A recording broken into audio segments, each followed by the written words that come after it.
Okay, in this video we're going to take a look at geometric sequence formulas.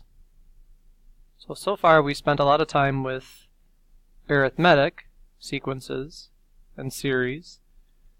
Now we're going to take a look at geometric. So make sure you put today's date in the top corner of your notebook.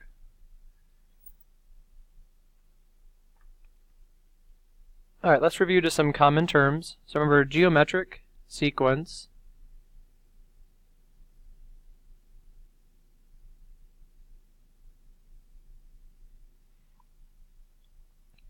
that's a sequence of numbers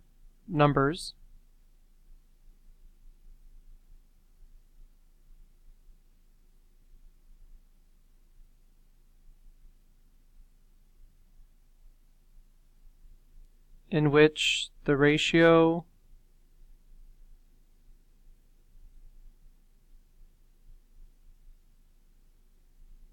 between two numbers is constant.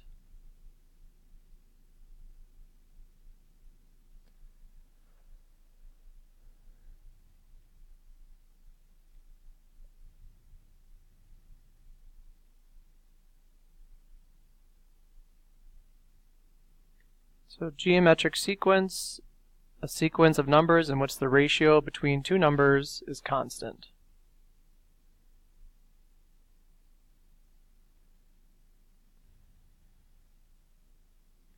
So we have another special word which is called the common ratio, which is kind of like what we did before with the common difference. That's just the number. It's the ratio between any two terms.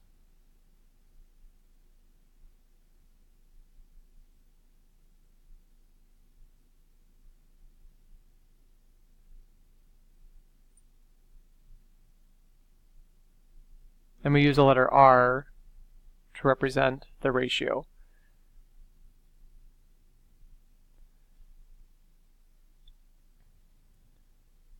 So really quick, let's take a look back at geometric sequences. So we have our examples.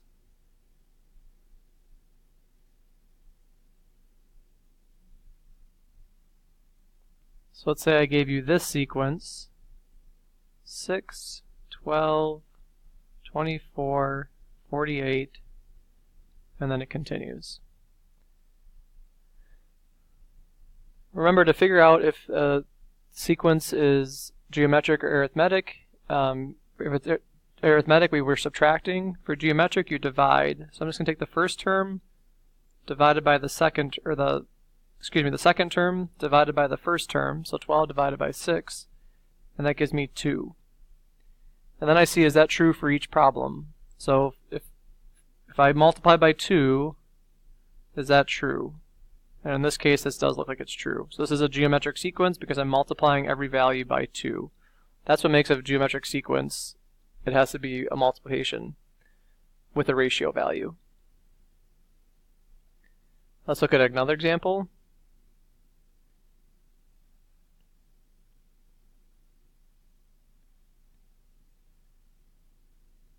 There's my sequence. So remember, I'm going to take the second term divided by the first term to see if that works. So 270 divided by 810. If you do that on your calculator,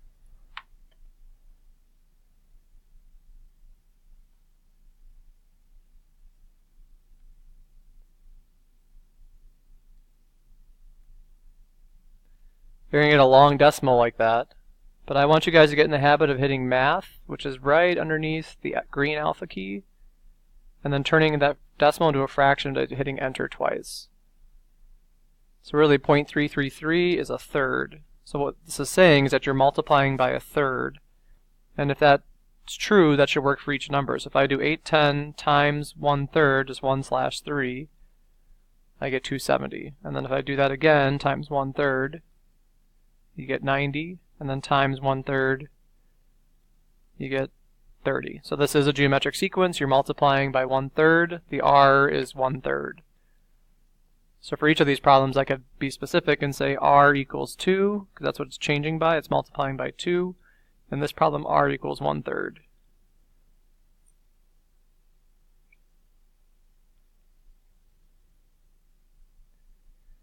Alright, so there's a formula we can use with geometric series that'll help us find any value in the sequence.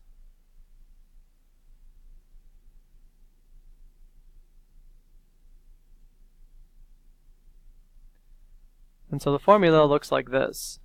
A sub n, so the value of any term, is equal to the first term, a sub 1, times r to the n minus 1.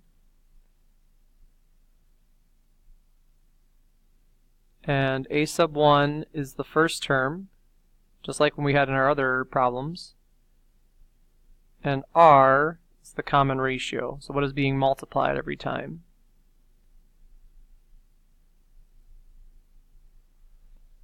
So if I give you a sequence, you should be able to turn it into a formula using this formula for the geometric series sequences. And generally what we do is we put that r in parentheses. So I'm going to put that in parentheses just to help remember that we're multiplying. Alright, so let's try a problem. Let's say I gave you this sequence.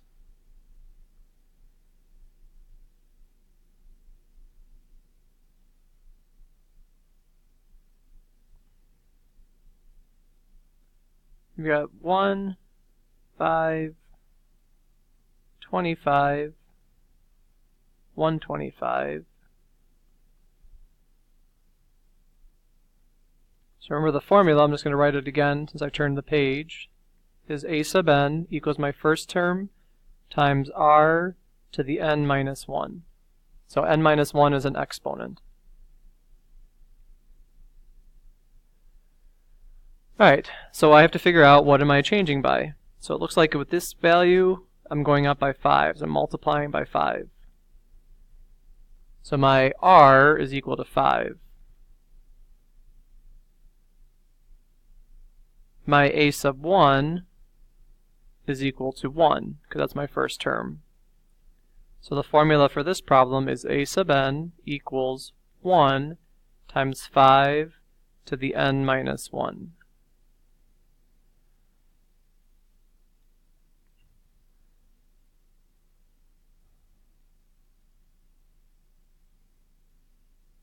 And so now if I wanted to find the sixth term,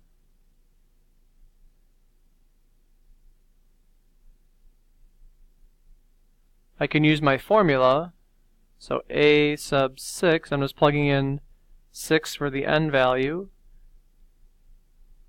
and then you're just calculating. So here's the thing that you need to worry about and work on this. Here we have to, you can't just type this all into the calculator. We got to do it in pieces.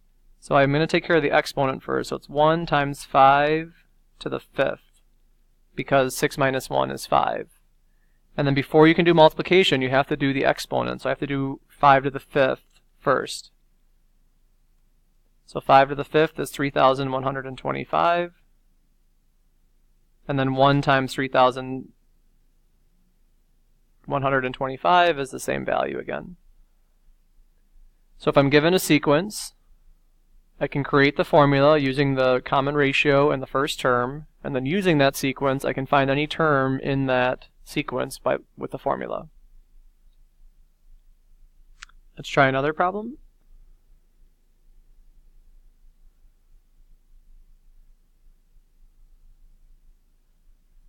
This time the sequence will be 130, 65, 32.5, 16.25, ... So the first thing we need to do is figure out the common ratio. So I take my second term divided by my first term. So I do 65 divided by 130. So 65 divided by 130 is 0.5. I don't want to deal with fractions or decimals, so I'm going to turn that into a fraction. So I'm going to hit Math, Frac, and then enter twice to get the fraction value. So 0.5 is 1/2.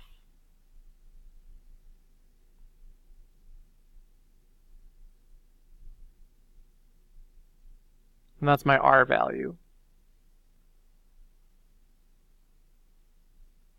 So now going back to my formula where I have a sub n equals a sub 1 times r to the n minus 1.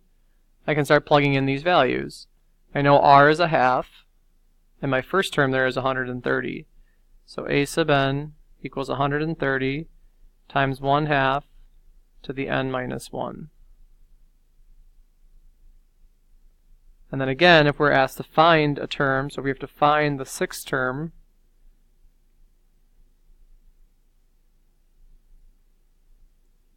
I can use my formula, plug in 6 for n,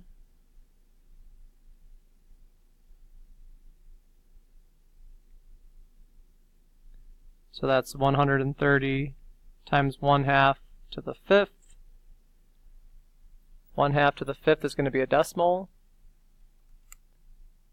so it's 130 times 0.03125. And so when I multiply those two numbers together, you should get 4.0625. So the sixth term of that sequence, if I kept going, would be 4.0625. Okay, so that's geometric sequences with formulas. You find the initial term, you find the common ratio, what it's changing by, and you put it into the formula, and then now you can use the formula to find any term in that sequence.